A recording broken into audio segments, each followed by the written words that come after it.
How are you doing? I'm Martin from Gardens for Life and Birdland Homestead. In this quick video we're going to just show you how we keep our dogs out of freshly planted garden beds. Instead of not letting our dogs out into the garden at all, what we do is instead we let them run anywhere, especially in the perennial areas and on the grass and on the paths. Anywhere we have wood chips basically, but we don't want them to run into our freshly planted bits and pieces because they might actually uproot all of the little seedlings. So what we do is we simply install a little bit of an electric wire around our garden bed. And I'll just show you that here now. Now the idea is to just let the dogs know once that that wire is electric, and then you can turn it off for forever, pretty much. Our dogs actually haven't gone near it yet, but they do know about the chicken fence, so I figured that's why they're probably not going at it.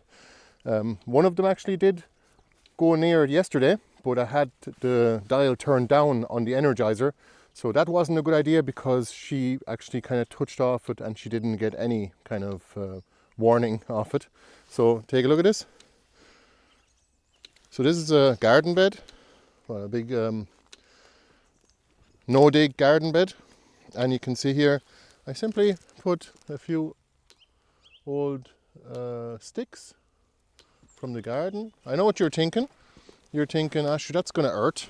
It's going to hurt down to the ground, especially when it's raining. It's okay. I'm not too worried about it. I mean, it's not a lot of wire. It's only maybe 20 by 3 meters of an area. So you can see here is the Energizer.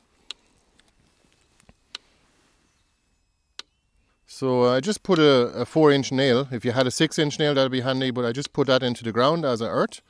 And I'm using a dry cell battery. Just a simple old PB battery. That keeps it going while we're here. And I'm bringing that Energizer back home when I'm going home because I borrowed that off the chickens. So don't want to leave them without electric for too long, especially overnight, but we do close the door, so it's okay. So here you can see, I just simply, it's all one length, and I simply tied it on down to the second strand. So this is all one length of thread on this whole bed. So that seems to be doing the job now. So I put one strand about 10 inches off the ground, so 10 or 25 centimeters. You could put it a little bit lower, but it's ideal probably for big dogs anyway, like we have. And then above that, we have a gap. They may jump through the gap, but they won't attempt it without actually checking the wire first. And they probably won't jump over that top wire. They could make an attempt at it, but that's the idea. If you had 3 strands, you'd be better off. So you could lower that one a little bit and put one in the middle, and maybe even up that one a little bit. But I think this is sufficient, and so far the dogs haven't gone into it. So I planted some elephant garlic here yesterday and some orphrey as well. Here you can see the orphrey. And I don't want the dogs running in here obviously because they'll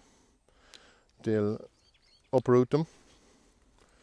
And you can see the patch in the middle there, it's gone very mucky. So I'm going to have to take some of that out and put down wood chips just to be able to walk. The only reason why I have a patch down the middle is actually just to get access to the bed during the growing season to do a bit of weeding mainly. I don't water any of this. So we don't need to irrigate here in Ireland. Sometimes in the summer you could irrigate if you wanted to. Even just a few cans of water will do, watering cans. But you can see here, that's an old red Russian kale plant there that self-seeded last year. And I planted some extra white miniature comfrey right here. And there's another rhubarb plant too. Might keep some of those just because they're nice to have along the edges, especially comfrey, as it attracts all the beneficial insects and pollinators. And those, once they're done with that plant, or these kind of flowering plants along the edges, they'll also take care of our crops as well. So that's handy. Well, I hope that helps some of you dog-owning gardeners out there to keep your beds free of dogs at least while they're growing. I'm probably going to keep the wire on during the growing season too because it's mainly onions and other alliums in that particular garden bed. So what I might do is might just leave it there, and I might just turn off the Energizer and just not even have it there. the dogs won't even know the difference, as long as they get it the first time, if you know what I mean. If they get a shock for the first time, they will think that wire, anywhere they see that wire, it's electric. Dogs have a fairly good memory, and they don't try again, if you know what I mean. Like pigs will keep trying to get out. They'll keep testing your fences. I do know that dogs will remember that the strand is electric. So hopefully that helps, and we will see you in the next video. If you're watching this on Gardens for Life, please come on over to our Homesteading YouTube channel. It's Birdland Homestead, where we're just starting off now, putting up some homesteading content.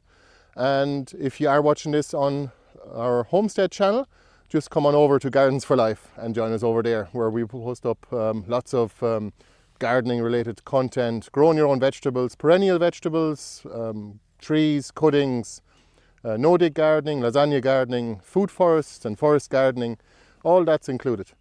And we will see you the next time. Bye bye. Thanks for watching. You good black sheep. You belly rubby. You want a belly rub? Oh, that's a good boy. Good boy. Always wants a belly rub, don't you? It's only a puppy. He's very gentle fella. He's a gentleman. A gentle puppy. Alright, continue. Continue eating your bone.